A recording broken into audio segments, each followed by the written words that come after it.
Hey there, I'm Ricky Alexander. And I'm Sweet Meg. We're here in Turtle Bay headquarters. We got rained out of our back porch this week. We have a very special guest for you, an expert in ragtime, banjo, all string instruments. He plays piano, he plays violin, fiddle, I guess maybe you would say.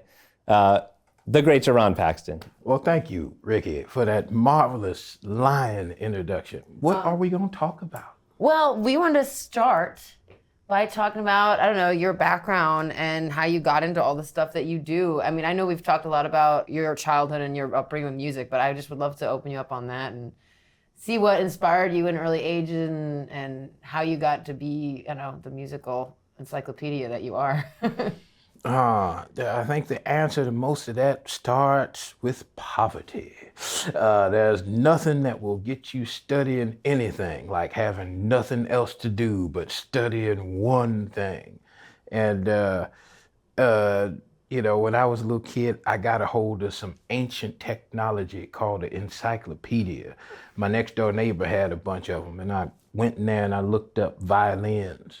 Because something just got me, I wanted to look up violins. And I don't remember exactly what the definition was, but it was essentially if you take this hairy stick and rub it across this stringed box, you have the power to move people emotionally. That's paraphrasing, but that's essentially what the damn thing said. And I said, you know, my family's from Louisiana, and this sounds like black magic. This sounds exactly like, you know, hoodoo. And so I had to get one, and I got one, got lessons, and that turned into me getting lessons on the banjo and guitar and piano and these things. And so it's a natural progression, at least I think so. Do you have any, like, I don't know, early on, I don't know, maybe like specific musicians or even just like a piece of music or something like from your childhood that was like meaningful for you? Like just something, I don't know, like I feel like everyone has a song maybe or a person or a experience as a child through music that moved them or, I don't know, stays with you. Do you have anything like that? Well, the one I always tied into is my grandmother, because she was my biggest introduction to music. Like the first sound of music I heard come out of another person, I don't remember, but most likely it was from her because she was singing all the time and singing me all the time and singing while she worked. So a lot of those sounds have been with me since growing up, and that's kind of how I set my clock to music. You know, a combination of that and her friends as music they listened to and the culture they represented and had in the house, you know, that was all conducive to a fantastic musical soundtrack growing up, you know. And yeah, just being around that culture shaped me and brought me to where I am now.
Thought that she would do me this way.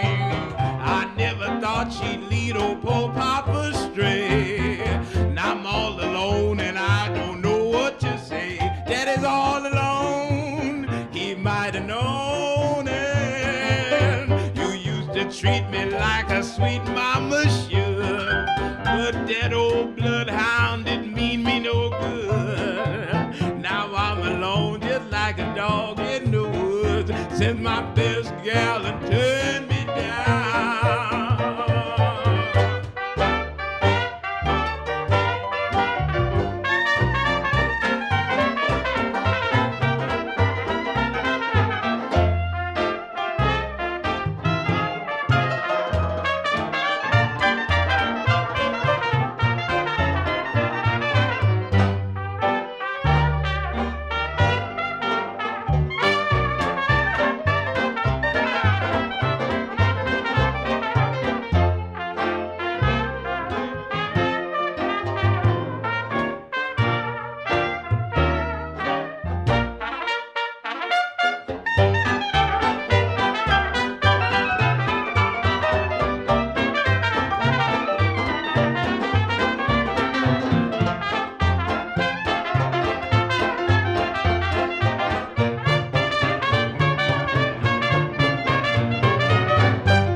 you said you're from Louisiana, but also South Central. Your family's from? My family's from Louisiana. Right, so there's My grandma worked very hard to make sure I wasn't from Louisiana.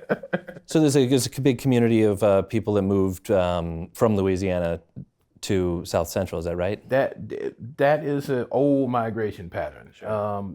People like Freddie Kapar, he got his first gig in Los Angeles like in 1911, because Bill Johnson was already out there bringing Creole music out there around the turn of the century.